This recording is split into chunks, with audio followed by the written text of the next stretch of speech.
Eu já tenho de me embora, vou te dar a despedida. Quem partiu, partiu chorando, quem fica chorando está. Muito obrigado, gente. Que Deus abençoe a todos vocês. Que Deus esteja sempre junto com vocês, Senhor Jesus, Senhora Aparecida. Porque eu sou a minha protetora mesmo de santo, é a Nossa Senhora Aparecida. Mas meus mestres é Deus e Jesus Cristo.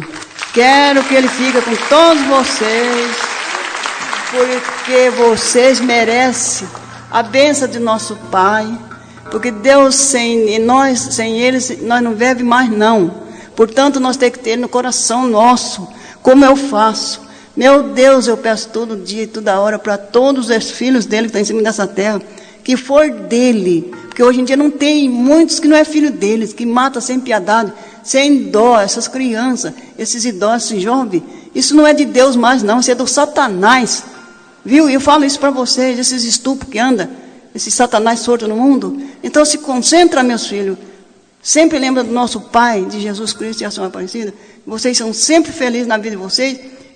Outra vez que eu voltar aqui, eu quero todos vocês junto comigo, com fé no nosso Pai eterno, que está lá no céu, e está aqui junto com nós, toda hora que nós precisar dele, está junto, que abençoa todos vocês que estão aqui, nessa volta aqui, junto comigo aqui, e todos que estão para fora também, porque tem que pedir para ele. Que Deus te abençoe.